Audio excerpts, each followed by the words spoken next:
What's going on, y'all? It's the kid J Nolan here. Hey man, this is gonna be a longer video than what I traditionally do, but we're gonna cover a variety of topics today, okay? So number one, we're gonna talk about Ebro from Hot 97 and of course Apple Music.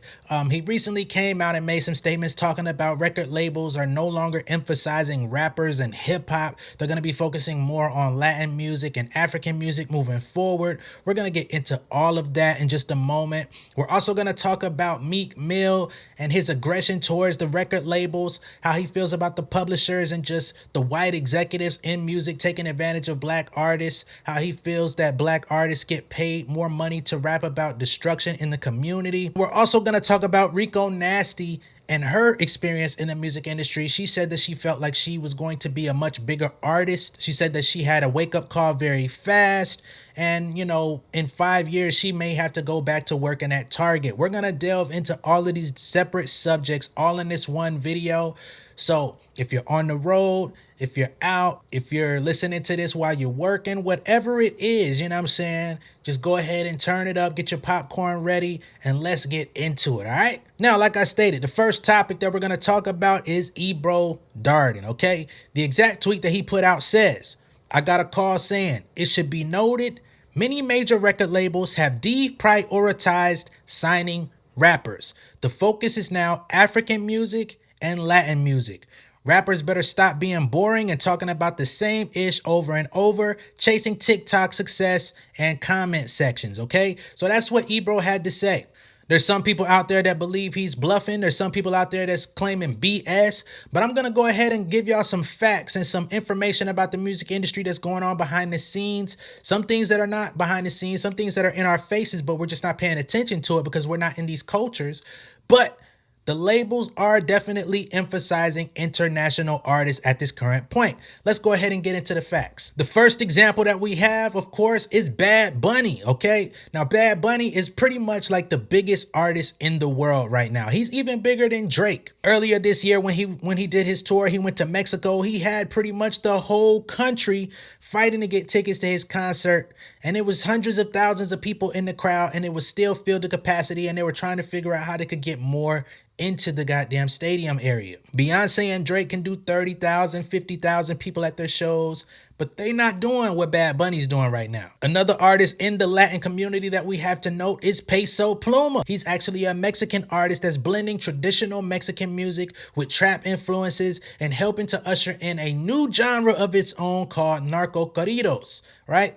Which is taking the lore of narcos lifestyle, drug cartel lifestyle, and putting it in the music. Think, I guess, Pusha T, but if he was actually singing, you know what I mean? And singing in Spanish. Now, Peso Pluma's only been out for a couple of years. My younger brother told me about him. He's in his early 20s and he's actually living out there in Dallas. He's making mariachi music. He's in the Spanish music community doing his own thing. I'm talking about my brother right now. So he kept me up to date. Like, yo, you should check out Peso Pluma. He's like, Drake is trying to get next to him and all of this different type of stuff. So, you know, he's coming up. He's only been out for a couple of years. Like I said, he kind of started rising to prominence in 2020, 2021.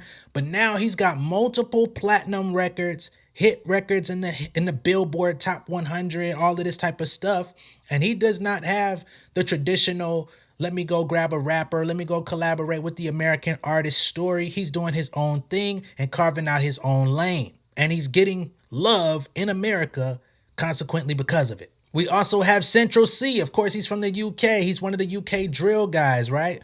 He was recently seen doing a song with Drake on the Radar freestyle, right? Nobody ever saw that coming. But he just signed with Columbia Records. He allegedly did a 2-album deal with Columbia, and they allegedly gave him $25 million to sign with their company. The average American artist, we pretty much celebrate when an American rapper gets $1 million deal, a 2, 3, maybe $5 million deal at the highest. Central C allegedly got $25 million without having a hit album, without having, you know, like a bunch of string of super big hits. He had a couple viral joints that have gone. I'm sure he has more music than that for the people that have been following him for, you know, a year or two, whatever it is. But what is it about Central C that made him worth $25 million for just a 2-album deal? Normally people that get these multi-million-dollar deals, they're locked in there for 5, 6 albums. It's like a lifetime investment to keep them with the company because that's how the company's gonna make all the money back. It's just interesting times. We've got the Nigerian American artist by the name of Davido, right? Mostly known for Afrobeats. Afrobeats is all about the dance. It's all about the groove. Some people listen to Afrobeats and don't even give a fuck what they talking about in the song, right? They got complete Afrobeats festivals out here now. They've taken America by storm. They're big in other countries, especially on the continent of Africa. But we just saw him release a remix featuring Lotto. Of course, that's a move to get people that like Lotto and like traditional American hip hop to like, all right, maybe some of y'all still haven't adapted and came to the Afrobeat side. So let's get Lotto, get people to pay attention to Davido a little bit more. And that also works in Lotto's favor because there's such a big audience of people that just listen to Afrobeats all day, every day. You can listen to it at work. You can listen to it coming home from work. You can listen to it with your kids, right? So that puts her in front of an international audience as well, and that's going to help increase her fan base for people that's like, okay, I liked her on the Davido record. Another example of somebody that worked with Lotto recently, Jungkook from BTS, right? He just dropped a collab song with Lotto about a month ago, and that basically opened up the exact same format. That song went #1 overnight, not because Lotto was on it, but because one of the BTS artists came out with a song, but it was a completely English record. Right? So this is something that could play on American radio. It could play on R&B radio. It could play on the pop stations. And it's completely English. So you wouldn't even know who he was if you just heard it for the first time. K-pop acts are venturing into more American-based music so that they can increase their market share. There's a lot of stuff going on. Remember, Hybe got bought out or merged forces with Scooter Braun, former manager of Justin Bieber, right? And they're doing Hybe America, which means that more and more of these K-pop acts are going to start putting out American English music so that they could bring them artists over here. Not to mention that Jungkook and BTS and all of these other groups that are coming from out there in Korea or different places, they're taking the styles of American hip hop, rap music, taking trap stylings. They're taking traditional R&B stylings that American black artists created, put their blood, sweat, and tears into. And I'm not going to say that they're culturally appropriating because I'm not against them, but I am going to say that they're twisting and turning it and creating their version of it for their audience and for other people. And of course, when somebody else does it, it goes further than if I were to do it, right? It's just the way it is. We got another African artist by the name of Burna Boy. Everybody knows Burna Boy, but he's been very adamantly speaking about African American people, saying that we have no culture. We don't know where we come from. We don't know what the fuck is going on, which is why we're lost, right? But he just put out a preview and a snippet of a brand new video that he's coming out with where you see him mimicking the boisterous gestures of American artists that we've been doing for years in our music videos, with his whole little posse doing those old school 90s hip hop videos where you had 100 people all vibing in a cypher. You know what I'm saying? He's doing that in the video. He's got a pair of Timbs on in the video, looking very unsanctioned in those Timbs, by the way. Anybody from the East Coast knows that you don't leave that motherfucking tongue sticking all the way up if you're gonna wear your Timbs, especially with a pair of shorts. You make sure that tongue is down, nigga. Definitely a violation. Not only that, but you see him with a Wu-Tang Clan piece of headgear on his head, which is clearly American hip-hop culture, right? So why are you doing all that if we don't know who we are, if we don't got no culture, we ain't got no flavor, you know what I'm saying? We lost in the sauce, we need to come back to the continent, then why are you pulling from what we do? I have nothing against Burna Boy. I'm not mad at him necessarily, but I am calling it out for what it is because, as you can see, these artists from other places are going to start replacing the ones that we have out here. Eminem and Dr. Dre recently linked up for a new collaboration, Shady Aftermath. We have not seen a Shady Aftermath signing since 50 Cent back in 2002. They just signed a new artist by the name of Easy Mill, who's a Filipino-American artist. He raps in English, Tagalong, and Ilocano or Ilocano. I don't know exactly how to pronounce it. But these are native languages in the Filipino community, right? He's into street dance as well, so he can break dance and tick, and he uses all of that in his music videos. I checked out some of his music. He's actually a pretty good rapper. You know, some of the parts I get lost in where he starts rapping in his native tongue. But that's something that's also become very popular. We have the guy in Coast Contra that raps in both English and Spanish. We also have D Smoke, who won the Netflix Rhythm and Flow competition. He's been collaborating with some of everybody in the industry. He raps in English and Spanish, so we're seeing that becoming a part of hip hop as well. But for an authentic, traditional Filipino American artist to come out and be able to switch between those things, you already know the Filipino community is gonna bite on that. The Asian community is gonna love him. The Spanish community is gonna love him as well. I think all of them are gonna get along and create probably a huge movement with Easy Mill. And being that he's going to be able to exist in those multiple realms, in the dance community, all of that, and still have the credibility like a traditional American rapper, yeah, I think he's going to be pretty big. He's going to be like probably like a Joyner Lucas. I don't see him being like a Eminem necessarily. I think he's still going to have a lot of elements of underground to him, but I could see him being like a Joyner Lucas who's like super successful, super rich, big following, big community of people without needing radio play or any of that mainstream love. So at the end of the day, I do believe that Ebro actually is right. I don't know if he received a phone call necessarily. I don't see why he has a reason to lie,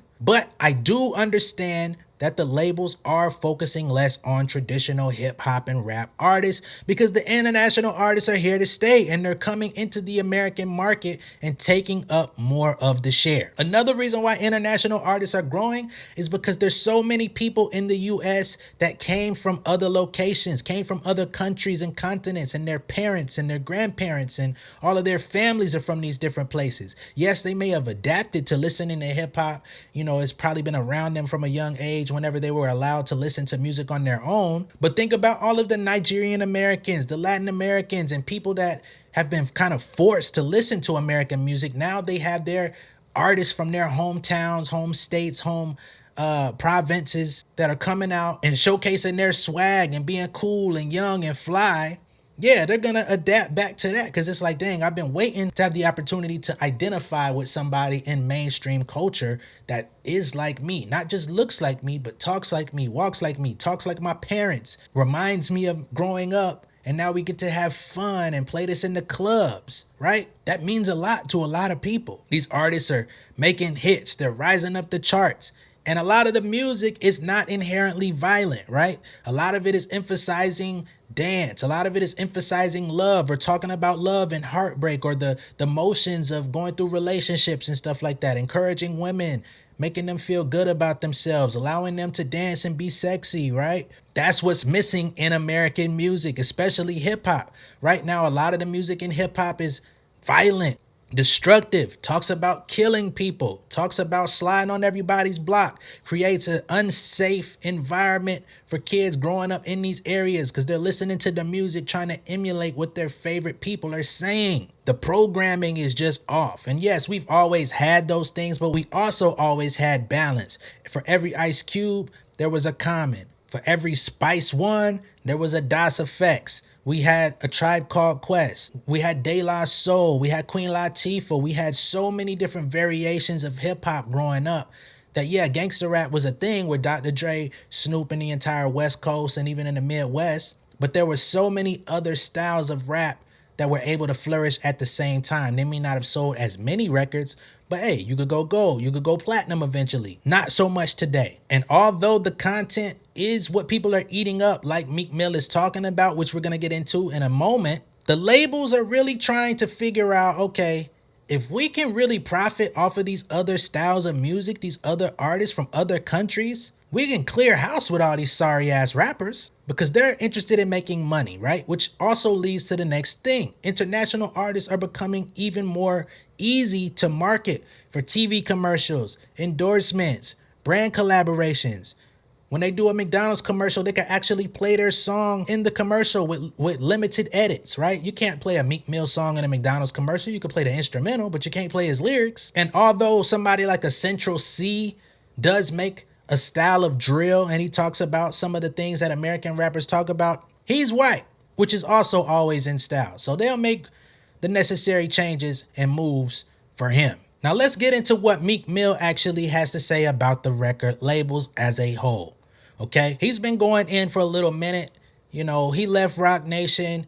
He left all his companies, Atlantic. He left Maybach Music. He's completely a free agent. He doesn't have no manager no more.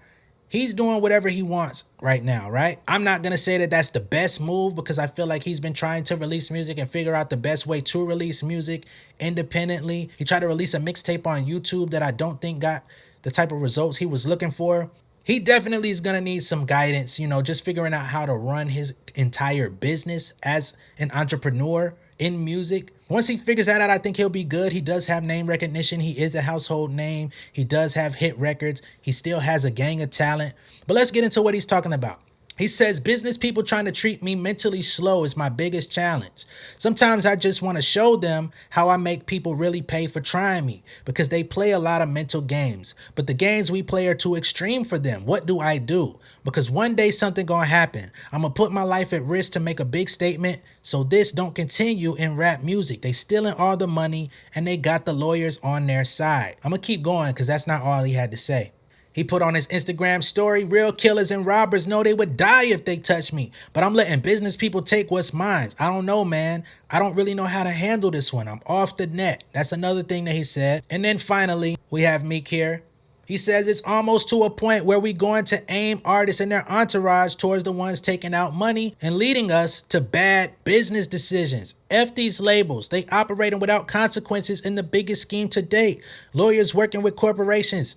Mentally challenging young kids with business they can't understand, taking all the benefits. If you letting labels take your money, how you beefing with niggas in the hood over nothing? And yes, I own 100% of my masters in pub as we speak. We catch y'all stealing, we in the streets with it. F it. I been had my life on the line in the street. If we gonna make life about something, let's stand on something worth it. If you've been taken advantage by people that you would really make cry, tap in. This gotta stop. I'll die for this or go to jail, but take from me shit. This is for all culture vultures eating off black murder and poverty without giving back and taking advantage till my last breath. And this has been a voyage that Meek Mill has been on for the past couple of years. He's been calling out the labels. He was calling out Atlantic. He was calling out different companies. That's why he separated from Roc Nation. He didn't have no beef with Jay-Z. He just wanted complete clarity and understanding of what was going on with his music. Why he wasn't receiving royalties off of his streams. Why he wasn't receiving royalties off his album sales. Why he was getting limited amounts of money off of his publishing. Why was he only cashing in from doing shows? Now he's at a point where he says he's almost willing to actually start engaging in street activity with some of these people that keep trying to play with him. My question is this: who's taking your money? Who's taking things from you if you've already left the system? Are you talking about retroactive royalties? Are you talking about ongoing royalties for the music that you still have left in their system? Because owning 100% of your masters, I highly doubt that you completely own all the masters for your previous catalog. I'm sure they may have done a cutoff and said you can own everything that you put out from here on out. But unless he paid millions upon millions of dollars to get that back, which Jay-Z could not get that for him because Jay-Z did not own his masters like J. Cole. He was able to pay a couple $1,000,000 to Jay and get his back because he was directly signed to Roc Nation as an artist. I don't know how he expected to get those back. Meek Mill would probably have to pay like $20-30 million minimum to get his masters, especially when you're going out talking about the labels and shitting on them. I'm going to go ahead and play a recent clip of Meek Mill going into further detail talking about how the labels put artists up or how the labels encourage artists or how artists get paid more money for making destructive music. I'm not in complete agreement with Meek on this, but I'm going to play it just so y'all can see it for those that haven't. Me and people like Rob and myself, he opened doors for me to be on stages like this because before I wasn't on stages like this. I was on rap stages rapping about, you know, violence and guns. You know, that we get paid to rap about that stuff. They actually pay us more when we rap about more ignorant stuff, so I make sure I even a line and come talk on stages like this. But you guys, the NAACP, open up doors for people like me to be able to power forward because the things that fund us, that don't power me forward. You know, I just make sure, because I know better and I'm at an age point, I'm 36, they power us really from when we 21 to 25 where we really don't know. I'm one of the lucky ones that made it through where I was able to get my knowledge and sense, and I'm the one that keep the line on the rap ignorance and be able to level out conversations like these and deliver it to the young people who may not attend things like this. So although I understand where Meek Mill is coming from, I do think that today in hip hop is not the same as in the early 90s, late 80s when the companies came together and they just knew, talking about shock value, talking about killing cops and all of this stuff. Yeah, we're gonna let the politicians boycott your music, but it's only gonna do even bigger numbers for us, bring in more money, create the prison industrial complex and all of this type of stuff. Although I do understand that that's probably still around, you got to understand how badly conditioned and poorly conditioned black people or just fans are to this music. Because honestly, when a Meek Mill comes out and he talks about sliding on his ops and he has the right beat behind it, he could sell 1,000,000 records. If Meek Mill takes that same right beat and he talks about something positive, he talks about his real life, which at this point in his life and his career probably consists of waking up, eating luxury breakfast, going and taking meetings, going and meeting with Robert Kraft, NFL owners, talking about raising his kids, what he's like in his home life, if he's even present. I think he has a girlfriend, a longtime girlfriend or somebody that he's been with, although he's made passes at other celebrity women at the same time. The fuck? But if he talked about what his real life was like today, a lot of you motherfuckers would not press play on that shit. Y'all would not be streaming it. Y'all would not be buying it. Y'all would not be coming in droves to go see that at no fucking concert. So I don't think it's the record label's fault at this point. It's the people. They create the demand. The traditional hip hop fan today wants debauchery. They want street, death, killing, violence, and they want it to be put together with the hardest beat possible. And for those that aren't into that, we have the female rappers who I've advocated for and supported. But let's just think about this. The ones that succeed are the ones that talk about sex, clapping booty. Doechii, one of the most talented artists in the game, she just released a song called Booty Pop or Booty Drop or something like that, right? They're wearing less and less clothing. They're twerking, shaking ass everywhere. Everything is ass-centric. I'm not saying it's a problem, but I'm just saying that's what people are conditioned into thinking, into accepting, into asking for. So it's either extreme violence or extreme debauchery and low-key prostitution, right? That's what we're feeding our psyche. That's what's going into our minds, into our ears, and infiltrating our brains on a daily basis. For some of y'all that listen to music when you get up for work, when you take a lunch break, when you're on your drive home, when you're in the house, when you go hang out with your friends, that's the shit that's always going into your psychological makeup. So yes, it's not just about the labels. It's about us as people. That's what we have expected. That's what we have come to accept. And that's what we're being sold. Just is what it is. And the few people out there that want something different, y'all ain't doing nothing because you're not showing up. Y'all want to like people's shit on Instagram, but you don't want to stream it, right? You want to like people's shit on YouTube, but you don't want to buy it. So y'all are also contributing to the fact that other artists that talk about other things, they're not getting the support that they deserve, that they need, and what's ultimately imperative for the industry to see, okay, we can market an artist that's not like that because we have 10 examples of people that have done the opposite and been great and successful. We don't have those. As much as everybody loves and respects Rhapsody, where is she at right now? She's doing interviews on Netflix. She's doing voiceovers, trying to get like MC Light. She's not in a rush to put another album out. I think she has one on the way, but it's been years since her last one. So it just is what it is at this point. And speaking of female rap, we have Miss Rico Nasty, who recently came out with a tweet and delete. And she says, I remember thinking I would be so big, got humbled so quick. 5 more years and I'll be working at Target. Now, I don't know what type of money Rico Nasty makes. I don't know what type of record she sells. I don't really see her in the Hot 100s and Billboard. I don't really see her on that.